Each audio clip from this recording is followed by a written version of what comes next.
Congress party की सरकार को 2 साल पूरे हुए हैं।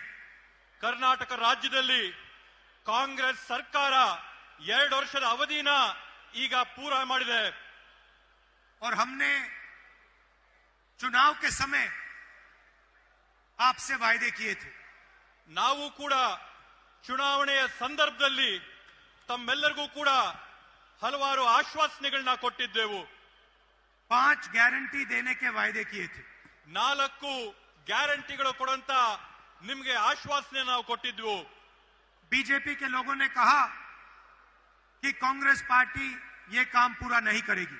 ಬಿಜೆಪಿ ಪಾರ್ಟಿ ಅವರು ಹೇಳಿದ್ರು ಕಾಂಗ್ರೆಸ್ ಪಕ್ಷ ಕೊಟ್ಟಂತ 5 ಆಶ್ವಾಸನೆಗಳನ್ನ ಯಾವುದೇ ಕಾರಣಕ್ಕೂ ಅವ್ರ ಕೈಲಿ ಈಡೇರಿಸಕ್ಕೆ ಸಾಧ್ಯ ಇಲ್ಲ ಅಂದ್ರು। प्रधानमंत्री ने कहा कि ये काम नहीं किया जाएगा।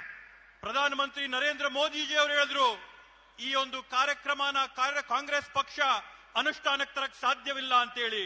हमारा पहला वायदा, पहली गारंटी गृह लक्ष्मी 2000 रुपए प्रति महीना 1 करोड़ महिलाओं को।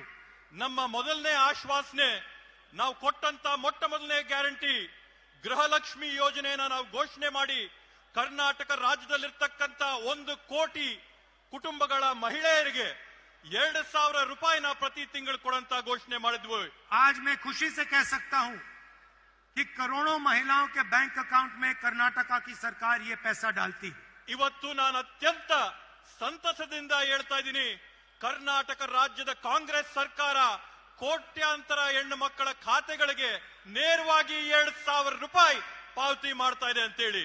दूसरा वायदा गृह ज्योति, करोड़ों परिवारों को 200 यूनिट बिजली के फ्री में। ನಾವು ಕೊಟ್ಟಂತ ಎರಡನೇ ಆಶ್ವಾಸನೆ ಗೃಹ ಜ್ಯೋತಿ ಯೋಜನೆ ಅಡಿಯಲ್ಲಿ ಕೋಟ್ಯಾಂತರ ಕುಟುಂಬಗಳಿಗೆ ಪ್ರತಿ ತಿಂಗಳು 200 ಯೂನಿಟ್ ಉಚಿತವಾಗಿ ವಿದ್ಯುತ್ ಕೊಡ್ತೀವಿ ಅನ್ನಂತ ಆಶ್ವಾಸನೆ। ये भी वायदा हमने पूरा किया। ಈ ಒಂದು ಆಶ್ವಾಸನೆನ ಕೂಡ ನಾವಿವತ್ತು ನಿಮ್ಮ ಮುಂದೆ ಈಡೇರಿಸಿದ್ದೇವೆ। तीसरी गारंटी अन्नभाग्य, 4 करोड़ लोगों को 10 केजी अनाज।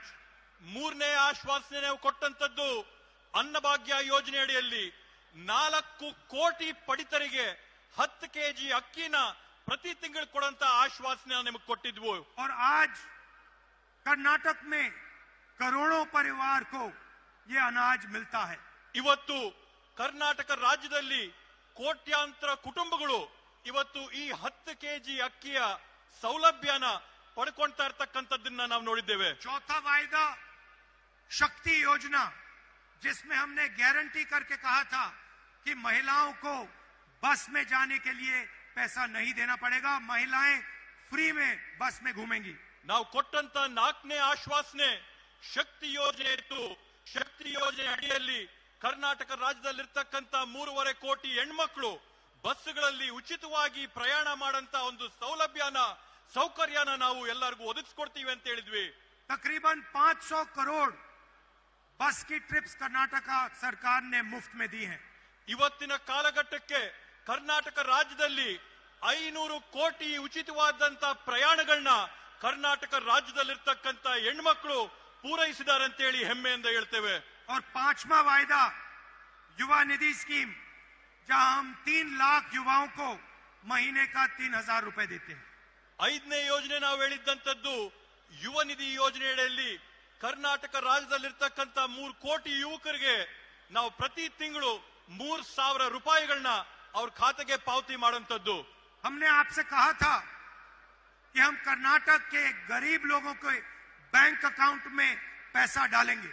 ನಾವು ನಿಮಗೊಂದು ಆಶ್ವಾಸನೆನ ಕೊಟ್ಟಿದ್ವಿ, ನಾವು ಕರ್ನಾಟಕ ರಾಜ್ಯದಲ್ಲಿರ್ತಕ್ಕಂಥ ಬಡ ಕುಟುಂಬಗಳ ಬ್ಯಾಂಕ್ ಅಕೌಂಟ್ಗಳಿಗೆ ನೇರವಾಗಿ ಹಣನ ಜಮಾ ಮಾಡ್ತೀವಿ ಅಂತ ಆಶ್ವಾಸನೆ ಕೊಟ್ಟಿದ್ವಿ। और आज हजारों करोड़ रुपए डायरेक्ट आपके बैंक अकाउंट में जाता है। ಇವತ್ತು ಕರ್ನಾಟಕ ರಾಜ್ಯದಲ್ಲಿ 16,000 ಕೋಟಿ ರೂಪಾಯಿಗಳ ಅನುದಾನ ಹಣ ನೇರವಾಗಿ ಪಡಿತರ ಅಕೌಂಟ್ಗಳಿಗೆ ಜಮಾ ಆಗ್ತಾ ಇದೆ।